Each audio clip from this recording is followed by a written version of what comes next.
इनकी monthly salary जो है 18 रुपए थी। तो इस मासिक वेतन पर इन्होंने एक अध्यापक की जो है नौकरी शुरू कर दी थी। इनकी जो रचनाएं, इनके जो निबंध, इसमें नवजागरण और जो है भविष्य की एक झलक भी इनकी रचनाओं में हम देख सकते हैं। इस आत्मकथा पढ़ने से हमें पता चलता है कि प्रेमचंद जी का जीवन जो है बहुत ही साधारण है।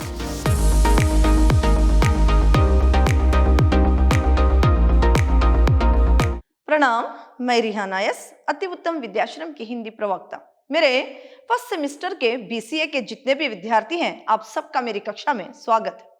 मेरे प्रिय विद्यार्थियों, इस सेमेस्टर जो आपके लिए हिंदी निबंध साहित्य है, इसके अंतर्गत जो आपके लिए यूनिट 2 है, इसमें जो पहला पाठ है आपके लिए जीवन सार, जो प्रेमचंद जी की आत्मकथा है, इसके बारे में आज हम जानकारी प्राप्त करेंगे।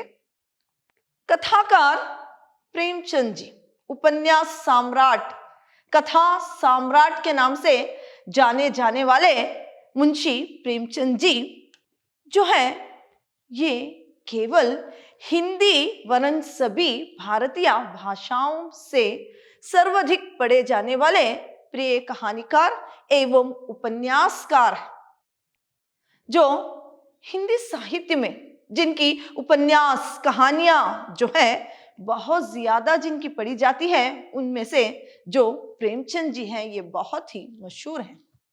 इनकी कहानियां और जो उपन्यास हैं, बहुत सारे लोग बहुत चाव से इनकी कहानियों को पढ़ते हैं। इनकी कहानियों में जो है नीति है, इनकी कहानियों में समाज में जो आज भी चल रहा है, जो बरसों पहले जो इन्होंने हिंदी साहित्य को लिखा है, इसको पढ़ने से ऐसे लगता है कहीं ना कहीं ये घटना, ये कहानी जो है समाज में कहीं ना कहीं ये चल रही है।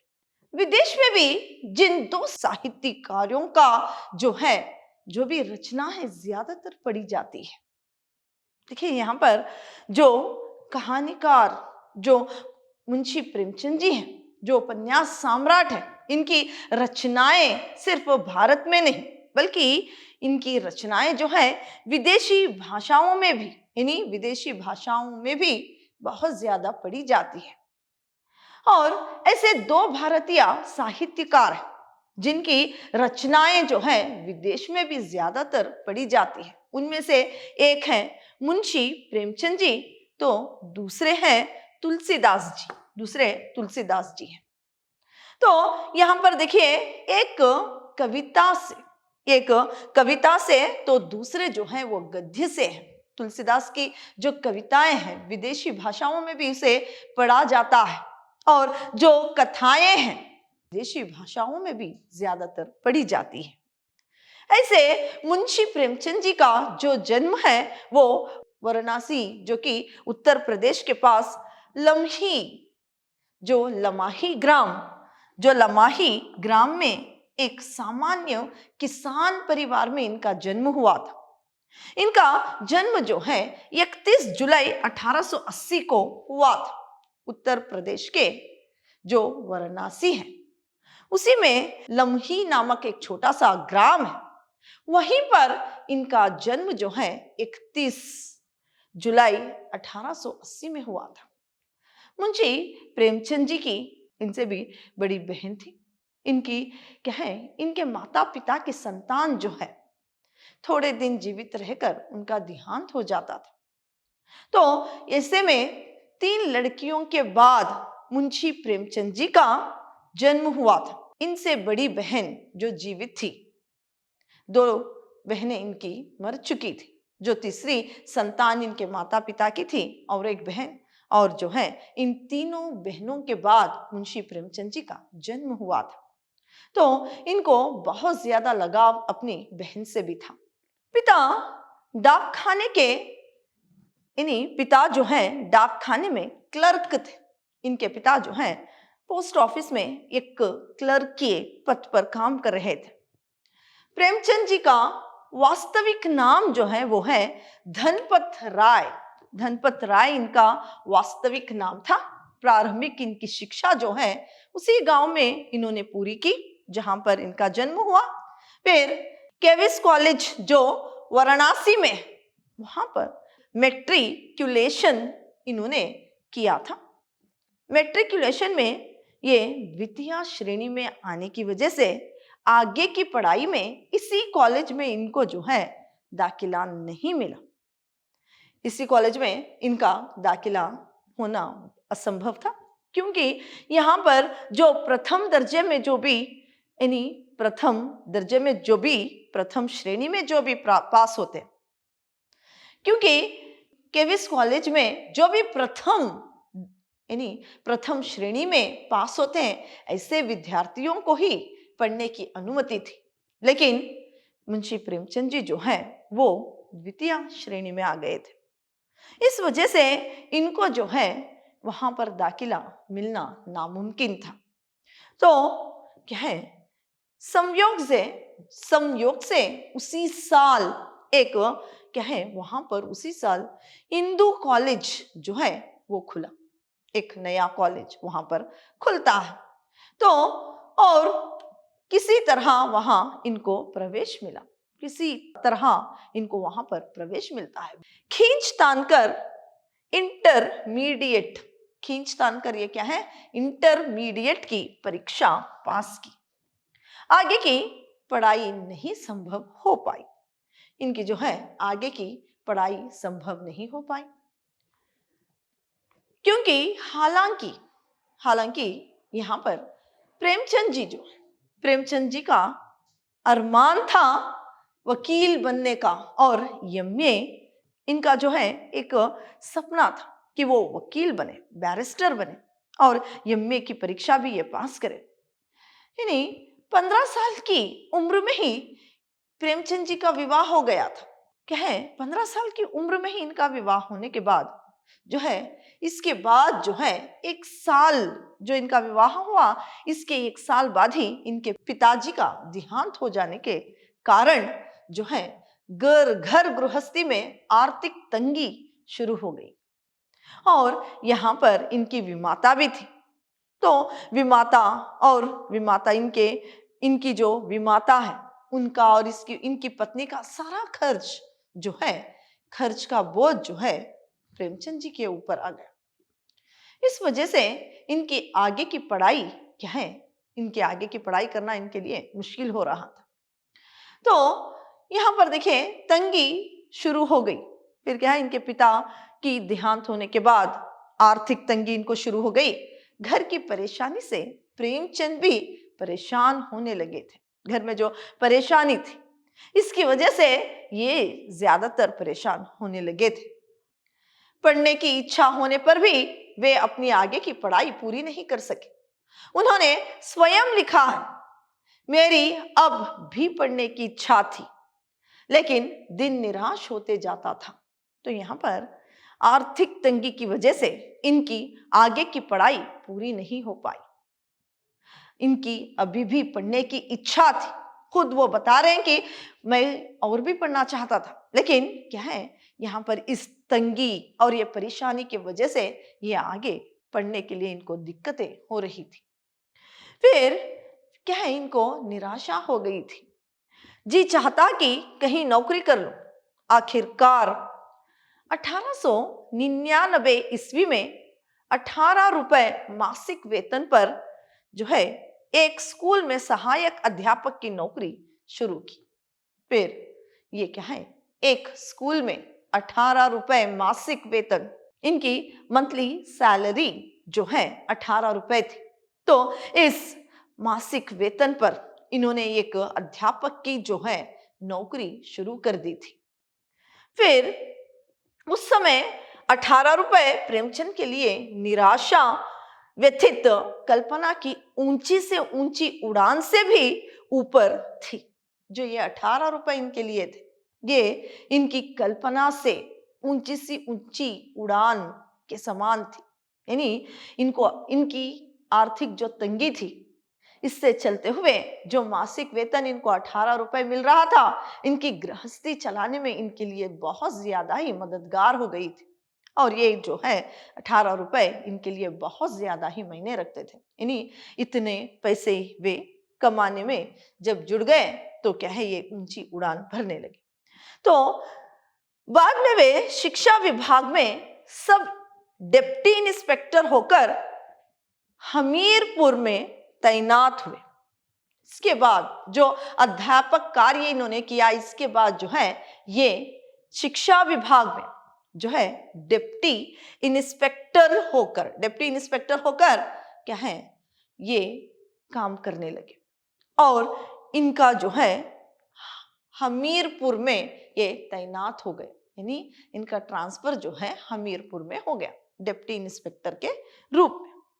8 अक्टूबर 1936 ईस्वी को पेट की बीमारी से, यानी पेट की बीमारी के कारण इनकी मृत्यु हो गई। 8 अक्टूबर 1936 में, यानी 8 अक्टूबर 1936 में पेट की बीमारी की वजह से इनकी मृत्यु हो गई थी।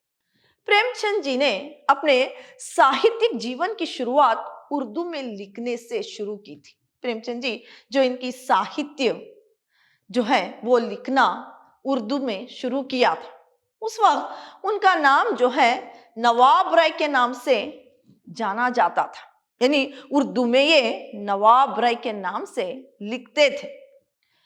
सन 1907 में उनकी पहली कहानी जो जमाना नामक पत्र में छपी, यह पत्र कानपुर से निकलता था। इनकी जो प्रथम कहानी थी वो जमाना नामक पत्र में छपी, जो कि वो कानपुर से निकलती थी। इसके संपादक जो हैं वो मुंशी दया नारायण निगम थे। दया नारायण निगम जी इसके संपादक थे। प्रेमचंद की कहानियों का पहला संग्रह, जो प्रेमचंद जी हैं उनकी कहानी का पहला संग्रह जो है 1909 ईस्वी में हुआ। 1909 ईस्वी में इनकी कहानियों का संग्रह हुआ। सोजे वतन इनकी प्रथम कहानी थी। सोजे वतन जो है इनकी कहानी थी, जो इस नाम से प्रकाशित हुआ। सोजे वतन के नाम से इनकी जो कहानी संग्रह है वो प्रकाशित हुई।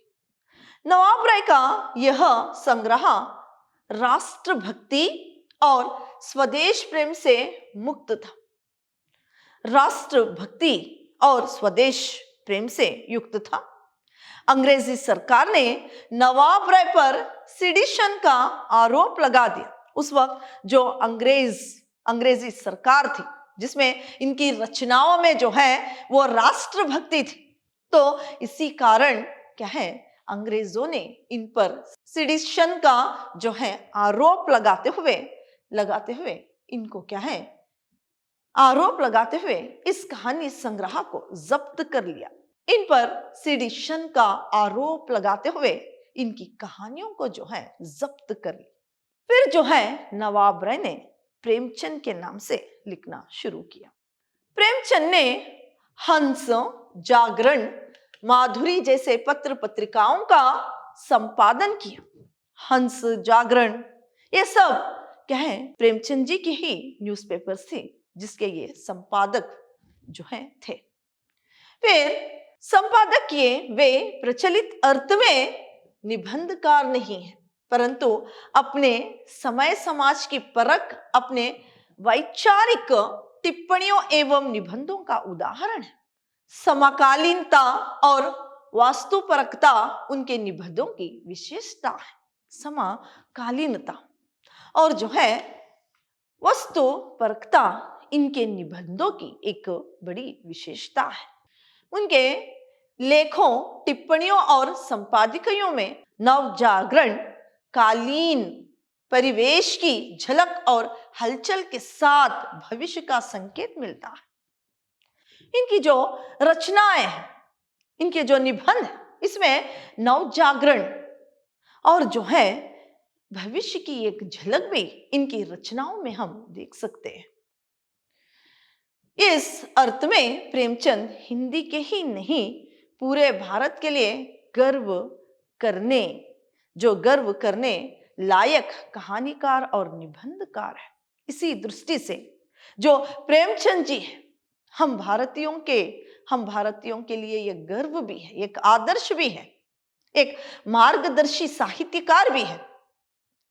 जो है ऐसे महान प्रेमचंद जी जो है, ये जो है प्रेमचंद जी हम भारतीयों के लिए एक गर्व करने के लायक और जो है कहानीकार और एक अच्छे निबंधकार भी है, जो भविष्य के लिए भी हमारे लिए क्या है नीतिपरक बातों को, समाज को एक आईना दिखाते हुए हमारे लिए साहित्य को छोड़कर गए हैं। ऐसे महान प्रेमचंद जी हैं। जीवन सार, जो कि यहाँ पर प्रेमचंद जी ने अपनी आत्मकथा जो है यहाँ पर कुछ लिखी है। इनके बारे में हम बहुत कुछ इस जीवन सार में जान सकते हैं, इनकी आत्मकथा के बारे में। तो देखिए यहाँ पर कथा सम्राट मुंशी प्रेमचंद जी की ये आत्मकहानी हिंदी के उन सभी रचनाकारों की कहानी है। ये जो आत्मकहानी है, आत्मकथा है मुंशी प्रेमचंद जी की। ये कथा सिर्फ मुंशी प्रेमचंद की ही नहीं, बल्कि हिंदी के उन सभी रचनाकारों की कहानी है, जिन्होंने अपने जीवन में संघर्ष किया, परिश्रम किया और क्या है हिंदी साहित्य को वरदान देते हुए इन्होंने अपने जीवन को बिताया। जिन्होंने साहित्य को जीवन की तरह जिया है, ऐसे रचनाकारों ने जो है साहित्य को जीवन की तरह इन्होंने जिया है और जो है जिनके लिए साहित्य महज कला के माध्यम भर नहीं वरन समाज और मनुष्य का चेहरा भी है।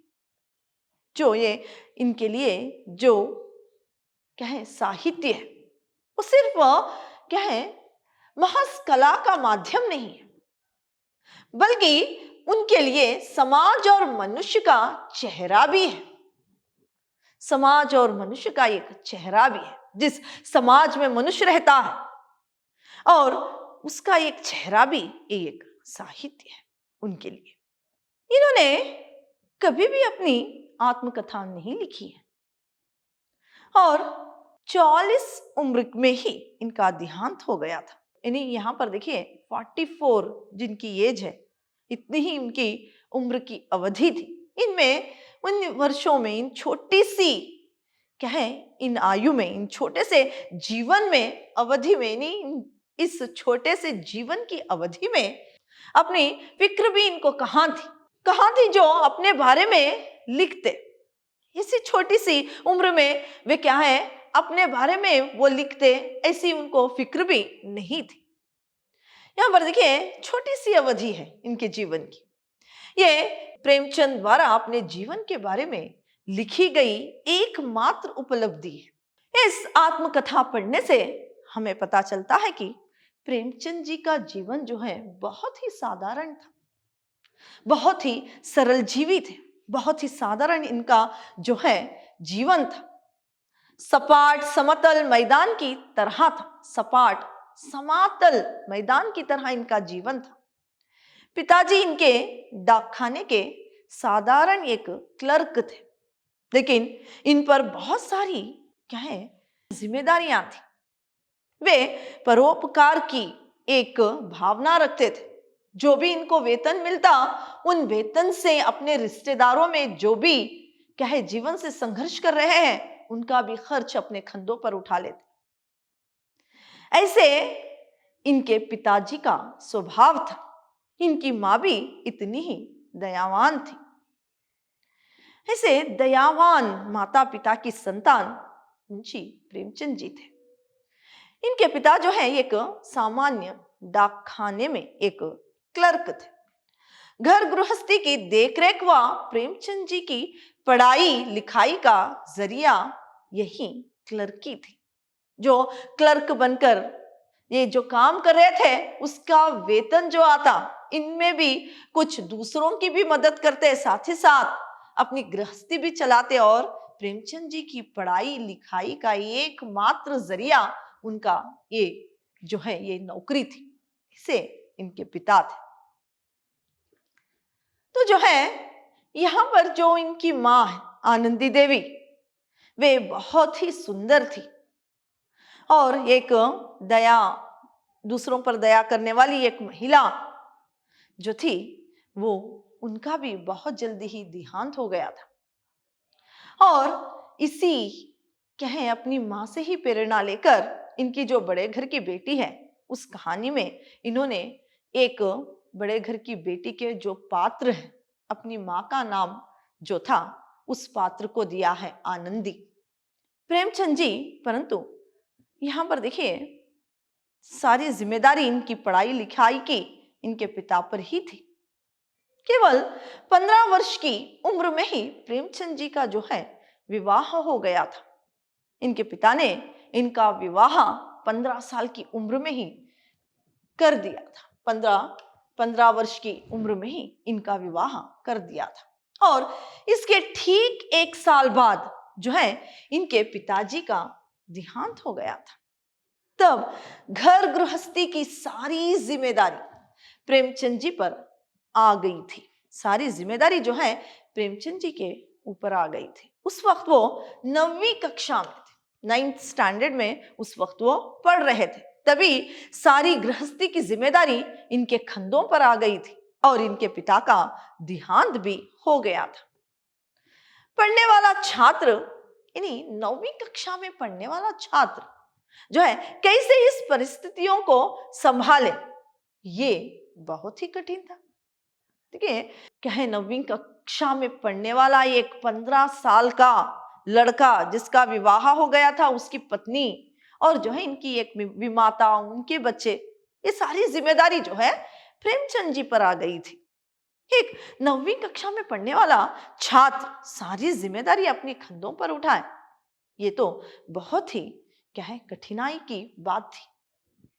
फिर जो है संभाले ये उसे खुद समझ में नहीं आ रहा था, तो कैसे इस जिम्मेदारी को वो संभाले, अपने कर्तव्यों को पूरा करे, ये इनको समझ में भी नहीं आ रहा था। आगे पढ़कर वकील बनने का अरमान था, पर घर गृहस्थी का बोझ दबाए हुए थे। यानी घर गृहस्थी का जो बोझ है दबाए हुए थे। फिर भी प्रेमचंद जी हिम्मत बांधे हुए थे।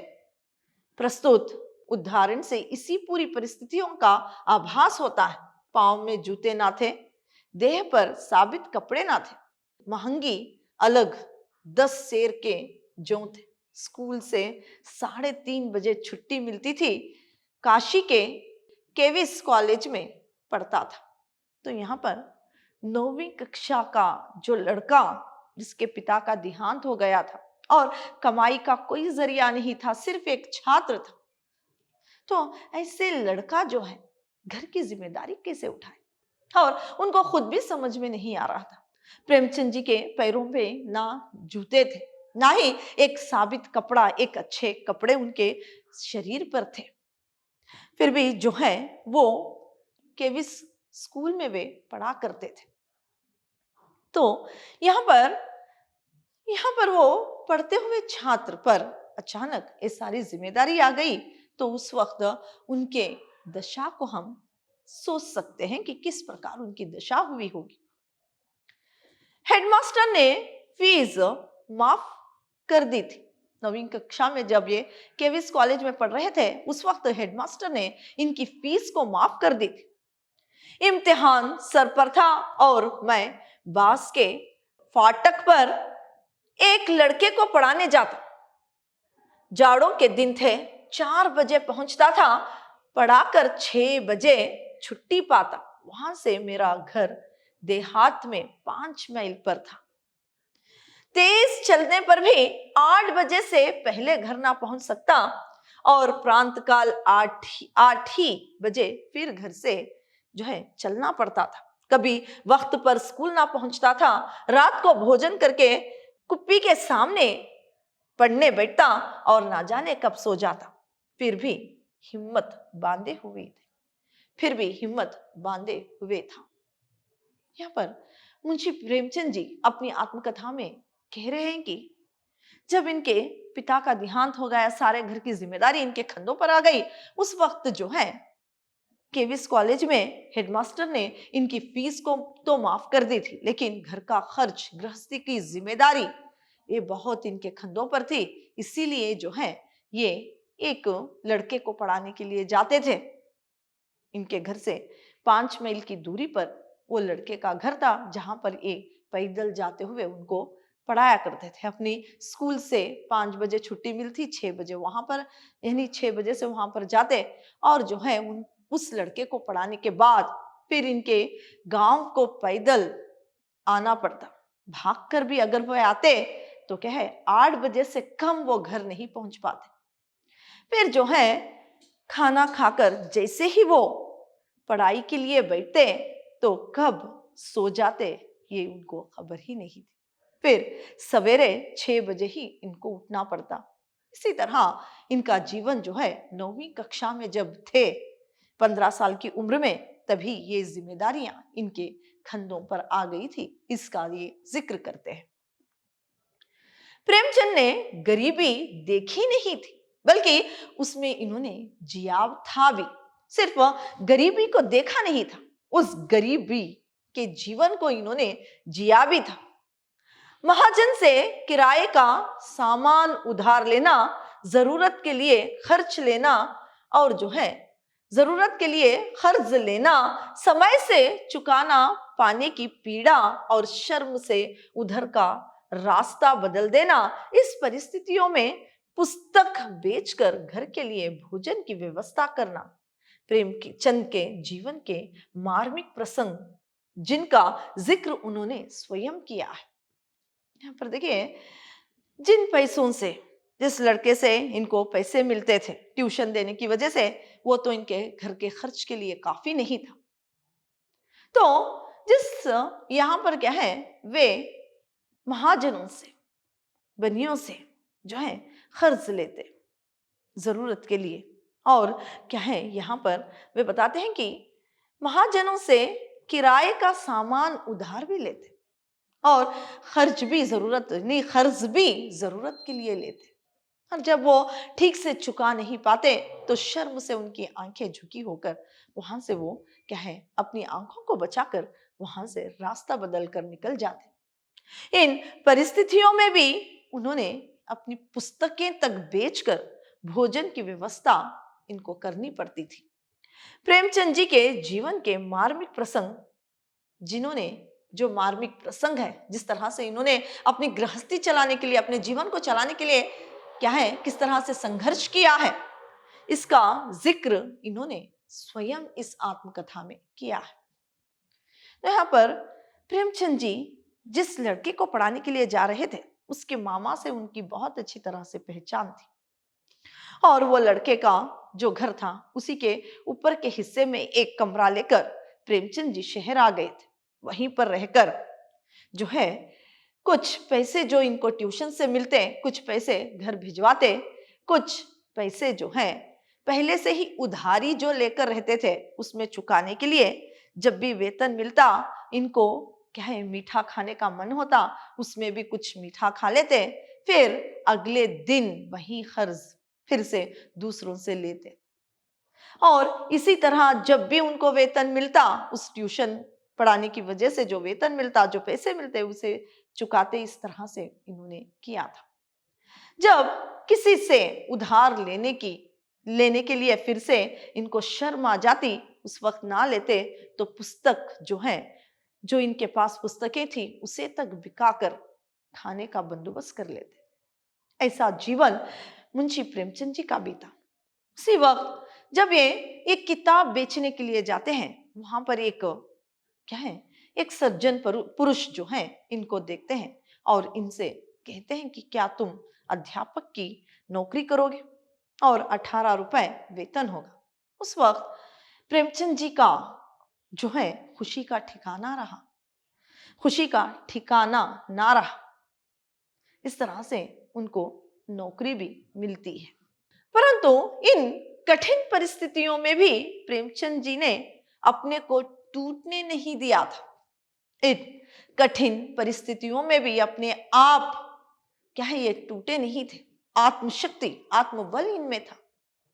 ये हौसला ही प्रेमचंद जी के रूप में एक बड़े कथाकार को हमारे सामने प्रस्तुत करता है।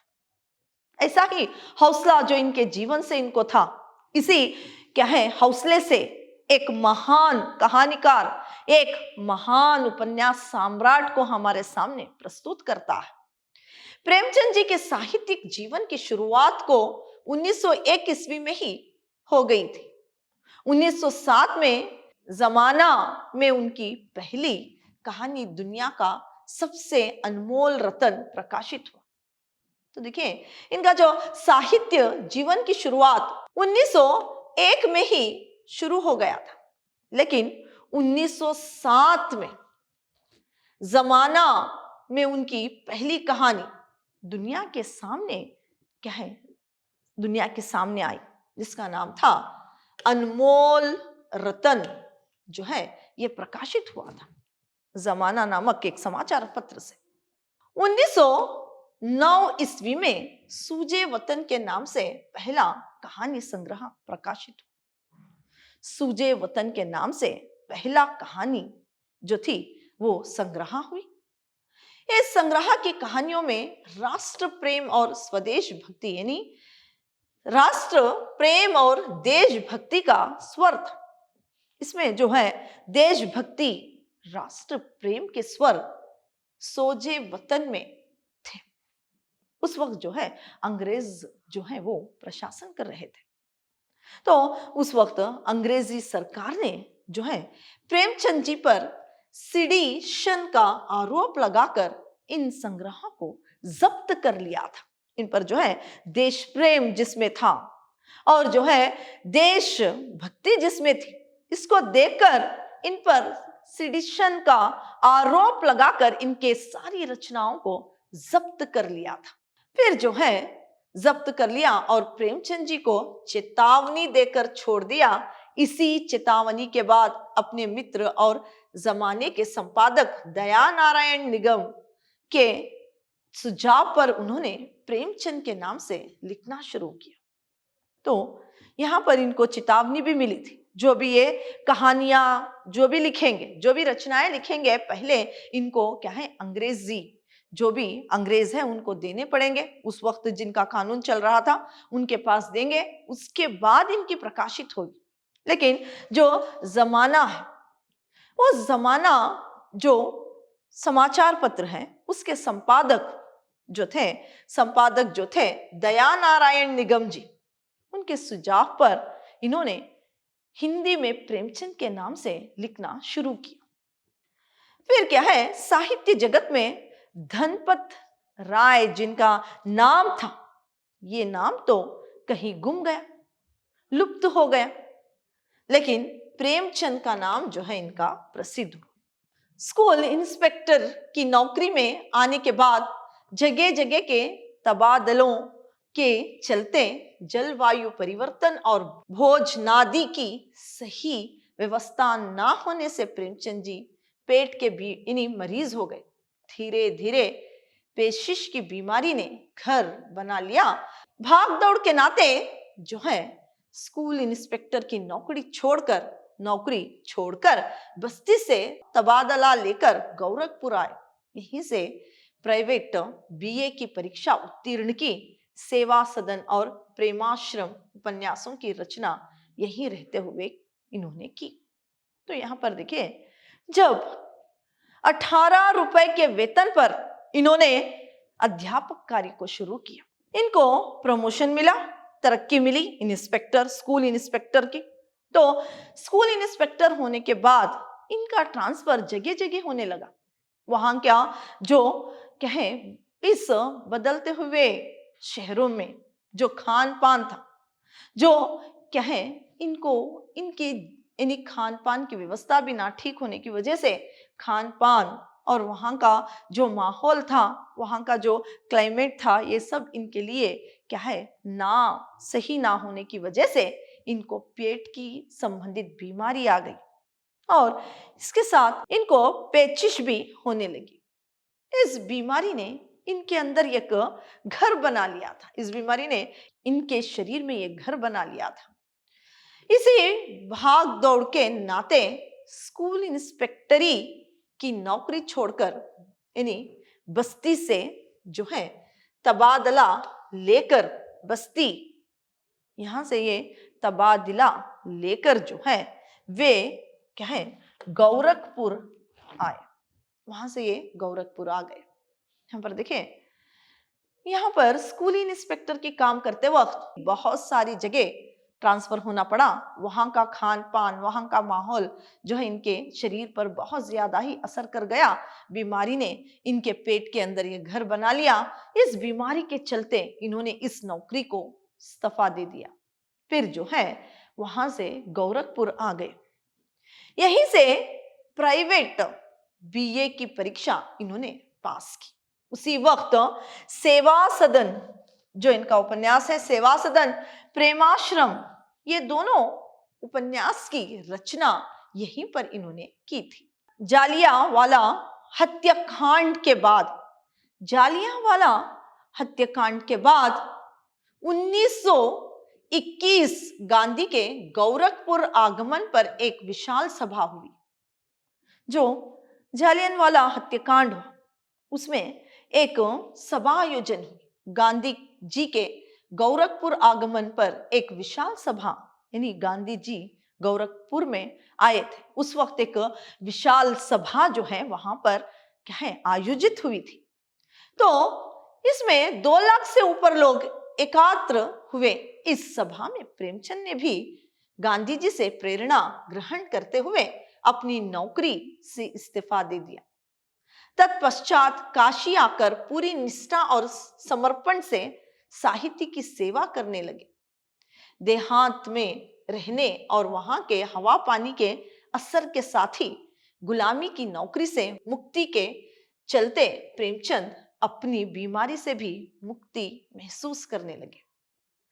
जब यह सभा हुई तो गांधी जी जो थे उनकी गांधी जी से जो है ये प्रेरणा ग्रहण करके, मुंशी प्रेमचंद जी गांधी जी से प्रेरणा ग्रहण करके जब गोरखपुर आए थे, गांधी जी उस वक्त 2 लाख से अधिक वहां पर लोग जमा हुए थे, उनमें से प्रेमचंद जी भी थे। उनसे प्रेरणा लेकर इन्होंने अपनी नौकरी को क्या है वहां पर इस्तीफा देते हुए फिर जो है वे पूरी निष्ठा और समर्पण से साहित्य की सेवा करने में जुड़ गए।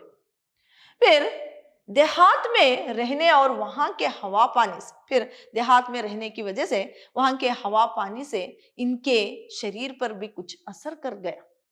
यानी जो इनके शरीर में बीमारी ने घर बना रखा था, अभी उस बीमारी से इनको मुक्ति मिल गई। यानी कुछ ऐसे लगा कि क्या है इनका जो बीमारी है अब कुछ कम हो रही है। तो जो गुलामी की नौकरी ये कर रहे थे स्कूली इंस्पेक्टर की, इसे मुक्ति के चलते प्रेमचंद जी अपनी बीमारी से भी मुक्त महसूस करने लगे। पर यह एहसास भर था, वास्तव में पेचिश से उन्हें निजात नहीं मिली और 1936 ईस्वी में उनका देहांत हुआ। सिर्फ एक एहसास था कि इनकी बीमारी जा रही है, लेकिन पेचिश से इनको मुक्ति कभी नहीं मिली थी। जो पेट से संबंधित इनको बीमारी आ गई थी, इसी बीमारी के कारण 1936 को जो है इनका देहांत हुआ था। यहाँ पर जो मुंशी प्रेमचंद जी है, जो इनकी 15 साल की उम्र में ही जो इनका विवाह हो गया था, इनके पिता का देहांत हो गया था। ये पत्नी जो है, कहा जाता है कि ये पत्नी अपने मायके में चली गई क्योंकि वो ज़बानी थी और प्रेमचंद जी से कभी क्या है वो इतना इनका मेल मिलाप नहीं था। यानी इनका स्वभाव प्रेमचंद जी को पसंद नहीं था। फिर इन्होंने एक विधवा से, जबकि इनको 18 रुपए की नौकरी मिली थी, उस वक्त एक विधवा से इन्होंने विवाह किया था, एक बाल विधवा से इन्होंने विवाह किया था। तो यहाँ पर इनकी जो दूसरी पत्नी थी, इनकी मृत्यु का समय किस प्रकार था, किस तरह मृत्यु के समीप जो इनकी दशा थी, और अपना हौसला तब भी नहीं हार रहे थे, कहें बार बार अपनी पत्नी को सामने ही पाकर मुझे हिम्मत मिलती है, ये भी बातें कर रहे थे। किस तरह से क्या है, मृत्यु के ये क्षण पहले भी वो बहुत अच्छी तरह से सभी से बातें कर रहे थे। ये सारी बातें वो अपनी रचना में लिखी है। तो यहाँ पर हमें ये पता चलता है कि ये साहित्यकार जो हैं मुंशी प्रेमचंद जी, ये क्या है, पूरा जीवन गरीबी से ही इनका बीता और बीमारी से ही, जो है पेट से संबंधित जो बीमारी आ गई थी, उसी के कारण हमारे देश ने, हम भारतीयों ने एक अनमोल रतन को जो है खो लिया है। मुंशी प्रेमचंद जी अपनी आत्मकथा में संक्षिप्त में अपने सारे जीवन के बारे में यहाँ पर बताया है, जो आपके लिए ये पाठ है, जीवन सार। तो पाठ इतना ही था। धन्यवाद।